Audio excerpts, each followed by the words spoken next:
Greetings everyone, thank you for coming to my channel. In this video you'll be learning about helping verbs. So what are helping verbs? Helping verbs are also known as auxiliary verbs. Primary helping verbs work with main verbs to give us more info about tense and voice. Modal helping verbs help other verbs in the sentence while also expressing necessity, possibility, ability, permission, and so on. What are primary helping verbs? To be verbs, am, is, are, was, were, being, and been. Am, is, and are used in the present tense. Present means it's happening now. So our examples say, I am eating lunch. That's something I'm currently doing. He is eating lunch. That's something he's currently doing. And they are eating lunch. That's something they are currently doing. And notice how the form of the to be verb changes depending on who the subject is. Was and were are used in the past tense. So our examples say, I was eating lunch. That's something I was doing in the past. He was eating lunch. That's something he was doing in the past. We were eating lunch. That's something we were doing in the past. So notice how you use was or were depending on who the subject is. So with I and he and she, we will use was, and with we and they, we would use were.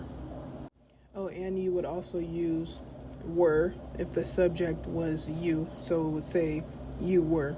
And I'll also be making a video on the to be verb, so I'll go into detail about all of that. Being is used in continuous tenses in gerund form. A gerund is a verb ending in ing, but instead of being used as a verb, it's used as a noun. So example 1 says he is being rude. So notice how this is an ongoing thing, so that makes it continuous. Example 2 says I am being harassed. This is an ongoing thing, so that makes it continuous. And example 3 says being rude is not okay. And being acts as a noun in this sentence, so it's a gerund. Been is used in perfect continuous tenses and passive voice. And also I have a video on all of the verb tenses, so feel free to check that out. Been being used in perfect continuous tenses. So first we have past perfect continuous, which says I had been eating. So this is something that I had been doing in the past continuously. So it was an ongoing thing. Next we have future perfect continuous, which says I will have been eating. So future perfect continuous means that by a future time you will have been doing a certain action continuously for a certain amount of time. Next we have present perfect continuous, which says I have been eating. So present perfect continuous means that I have been doing this action continuously in the present. Next we have been being used in passive voice. Passive voice is when the subject receives the action rather than doing the action. And I also have a video on active voice and passive voice, so feel free to check that out for a detailed explanation. So example 1 says my car has been stolen. So notice how it doesn't say he stole my car or she stole my car, because then the subject would be doing the action. Instead, the subject, my car, is receiving the action, being stolen. Example 2 says a cake had been made. Notice how been is acting as the helping verb. And example 3 says my homework has been done. And notice how been is acting as the helping verb. And been is always going to be used with the verb have, so had been or has been or have been. Have is a helping verb that's used to form perfect tenses and perfect continuous tenses. So in the past perfect continuous, it says I had been eating. So this is an action I was doing continuously in the past. Future perfect says I will have eaten. Future perfect is when an action will be done before another future event. Our present perfect example says I have eaten. Present perfect refers to past actions that relate to the present. Notice how in each of these examples there's a main verb and then there's the helping verb, which is some type of form of have. Next we have the helping verb do. Do and does are used in the present tense. So example 1 says, I do like reading. Notice how do is the helping verb and like is the main verb. Example 2 says he does eat peanuts.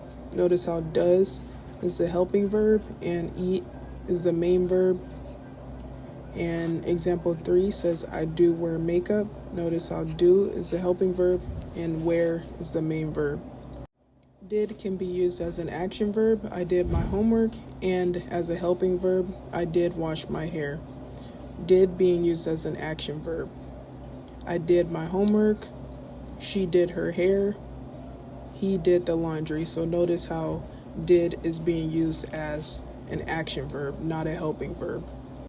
Next we have did being used as an auxiliary verb.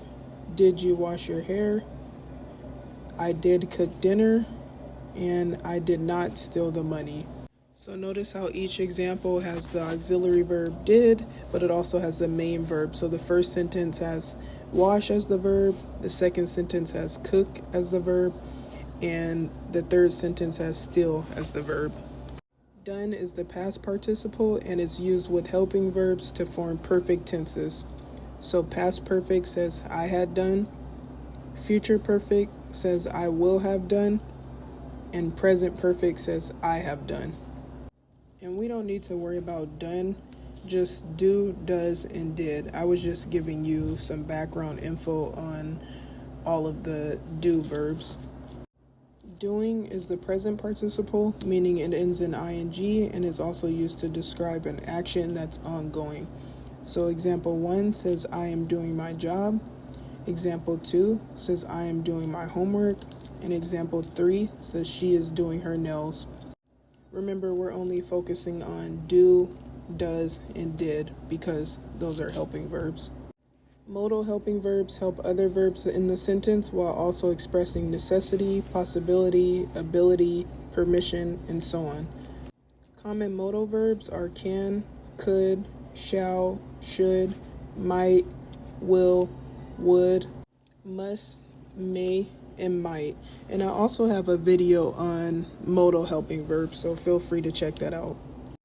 Our modal verbs of possibility are can, could, might, and may. So example 1 says he could win the election. Example 2 says she might shave her head. And example 3 says I may go to the concert. Our modal verbs of ability are can and could. Example 1 says he can speak French. Example 2 says she can draw portraits of people. And example 3 says I could hear the noise from a mile away. So notice how in each example the subject has the ability to do all of those actions. Modal verbs of necessity are will and must. Example 1 says you must wash your hands after using the restroom.